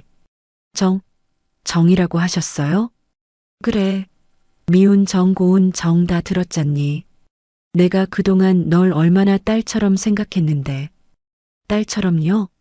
딸한테 친정엄마 위독하다는데 밥상 차리라고 앞치마 던지나요? 딸한테 장례식장에서 돈 내놓으라고 닥달하나요? 제 차가운 일갈의 시어머니는 꿀먹은 벙어리가 되었습니다. 그러자 이번엔 민철이 나섰습니다. 여보, 그건 우리가 잘못했어. 내가 무릎 꿇을게. 제발 한 번만 봐줘. 사채업자들이 우리 죽인대. 엄마랑 나랑 길바닥에서 얼어 죽게 생겼어. 민철은 정말로 길바닥에 무릎을 꿇고 싹싹 빌기 시작했습니다. 시어머니도 눈치를 보더니 슬그머니 옆에 무릎을 꿇었습니다. 두 모자가 나란히 가게 앞에서 읍소하는 꼴이라니. 하지만 제 가슴 속에는 동정심 대신 1년 전 그날의 기억이 불꽃처럼 타올랐습니다. 택시 안에서 엄마의 부고를 듣고 짐승처럼 울부짖던 그날. 엄마의 차가운 시신 앞에서 피눈물을 흘리던 그날. 당신들, 지금 춥고 배고프니까 나 찾아왔지? 내가 마냥 망해서 알거지 됐으면 찾아왔겠어? 아, 아니야. 정말 보고 싶어서. 거짓말하지 마. 당신들 눈에는 내가 아니라 내 뒤에 있는 돈만 보이잖아. 저는 가게 안쪽에서 물 한 바가지를 떠왔습니다. 그리고 문틈으로 확 뿌려버렸습니다. 차악 마이너스. 으악, 차가워. 시어머니와 남편이 물벼락을 맞고 비명을 질렀습니다. 정신 차려. 여긴 너희들 밥줄 아니야. 너희 밥줄은 1년 전에 너희 스스로 끊었어. 내 엄마 죽어가던 날 밥상 타령하던 그 주둥이로 끊어버렸다고. 인연이 진짜 오냐 오냐 하니까 기어올라. 내가 내 시험이야. 어디 어른한테 물을 뿌려. 본색이 드러났습니다. 물 한 바가지에 얄팍한 연극은 끝이 났습니다. 시어머니는 지팡이로 가게 문을 내리치며 쌍욕을 퍼부었습니다. 내년이 훔쳐간 내 아파트 돈 내놔. 그 돈 내 돈이야. 도둑년아. 문 열어. 야, 김정숙. 문 열라고. 너 죽고 나 죽자. 남편은 짱돌을 주워 유리창을 깨려들었습니다. 그때였습니다. 경찰차 사이렌 소리가 들려왔습니다. 제가 미리 신고해둔 경찰이 도착한 겁니다. 경찰입니다. 신고받고 왔습니다. 지금 뭐 하시는 겁니까? 경찰관 2명이 남편의 팔을 꺾어 제압했습니다. 시어머니는 바닥에 주저앉아 아이고, 며느리가 시험이 잡네 하며 통곡쇼를 시작했지만 이미 상황은 종료되었습니다. 김민철 씨, 접근 금지 명령 위반 및 기물파손 미수, 협박 혐의로 현행범 체포합니다. 안 돼. 이거 나. 여보, 정수가. 나 좀 살려줘. 나 끌려가면 죽어. 남편이 경찰차에 태워지며 저를 향해 절규했습니다. 시어머니도 경찰관의 부축을 받으며 끌려갔습니다. 그녀는 끝까지 저를 노려보며 저주를 퍼부었습니다. 내년도 천벌 받을 거다. 자식 없는 년이 늙어서 어떻게 되나 보자. 경찰차가 멀어지고 소란스러웠던 가게 앞은 다시 고요해졌습니다. 저는 떨리는 손으로 문을 잠갔습니다. 2번 다시 영원히 열리지 않을 마음의 문을 잠그듯이. 천벌? 그래, 천벌은 당신들이 받고 있는 거야. 저는 빗자루를 들고 그들이 흘리고 간 흙탕물과 쓰레기를 쓸어냈습니다. 싹싹 빗자루질 소리가 경쾌하게 울렸습니다. 마치 제 인생에 묻어있던 묵은 때를 벗겨내는 것 같았습니다. 그날 오후 저는 가게 문을 일찍 닫고 엄마 산소에 갔습니다. 하얀 국화꽃 한 다발과 엄마가 좋아하시던 붕어빵 한 봉지를 사들고요. 엄마, 나왔어. 엄마의 묘비는 따뜻한 햇살을 받고 있었습니다. 비석에 새겨진 엄마의 이름 3글자를 손으로 쓰다듬자 참았던 눈물이 왈칵 쏟아졌습니다. 아까 가게 앞에서는 그렇게 독하게 굴었는데 엄마 앞에서는 여전히 어리광쟁이 딸이 되나 봅니다. 엄마, 봤어? 나 오늘 그 사람들한테 물 뿌렸어. 예전 같으면 상상도 못할 일이지? 나 이제 곰 아니야. 여우까지는 아니더라도 적어도 할 말은 하고 사는 사람이 됐어. 바람이 불어와 국화꽃 향기를 실어 날랐습니다. 마치 엄마가 잘했다. 내 새끼하며 머리를 쓰다듬어 주는 것 같았습니다. 엄마가 남겨준 돈으로 나 이렇게 잘 살아. 가게도 잘 되고 손님들도 좋아해. 근데 엄마가 너무 보고 싶어. 돈도 좋고 성공도 좋은데 그냥 엄마랑 따뜻한 밥 한 끼 먹는 게 더 그리워. 저는 묘비 앞에 털썩 주저앉아 한참을 울었습니다. 지난 30년의 서러움, 엄마를 지키지 못했다는 죄책감, 그리고 이제야 찾은 자유에 대한 안도감까지 모든 감정을 토해냈습니다. 한참을 울고 나니 속이 후련해졌습니다. 눈물을 닦고 고개를 들자 파란 하늘에 구름 한 점이 유유히 흘러가고 있었습니다. 엄마는 이제 편안하실 겁니다. 딸이 더 이상 눈치 보지 않고 밥상 차리는 기계가 아닌 당당한 사장님으로 사는 걸 보셨으니까요. 엄마, 걱정 마. 나 이제 안 울어. 저 인간들 평생 감옥이랑 쪽방촌 오가며 지옥 속에 살게 될 거야. 나는 여기서 엄마 목까지 행복하게 살게. 저는 자리에서 일어났습니다. 무릎에 묻은 흙을 털어내고 묘비를 향해 환하게 웃어 보였습니다. 다음에 올 땐 더 맛있는 거 사올게. 사랑해, 엄마. 산에서 내려오는 길 핸드폰이 울렸습니다. 가게 단골 손님의 예약 문자였습니다. 사장님, 내일 점심 도시락 쉰게 되죠? 사장님 반찬이 제일 맛있어요. 저는 미소를 지으며 답장을 보냈습니다. 네, 물론이죠. 정성을 다해서 준비할게요. 발걸음이 가벼웠습니다. 뒤를 돌아보지 않았습니다. 제 뒤에는 어둡고 축축한 과거 시대가 닫힌 문 뒤에 갇혀 있고 제 앞에는 눈부신 햇살이 비추는 미래 가게가 열려 있으니까요. 어디선가 엄마의 목소리가 들리는 듯 했습니다. 정수가, 이제 밥상 차리지 마라. 내 인생의 밥상은 내가 제일 맛있는 걸로 차려 먹어라. 네, 엄마. 이제 제 인생의 주인공은 저예요. 제 식탁에는 제가 좋아하는 것들로만 가득 채울 거예요. 햇살 속으로 걸어가는 제 등 뒤로 길가에 핀 민들레 홀씨가 바람에 날려 자유롭게 날아갔습니다. 저처럼 아주 멀리, 아주 높이. 오늘의 이바구는 여기까지입니다. 끝까지 함께 해주셔서 감사드리며 구독과 좋아요 눌러주시면 놀라운 인생 사연들을 누구보다 먼저 무료로 만나보실 수 있습니다.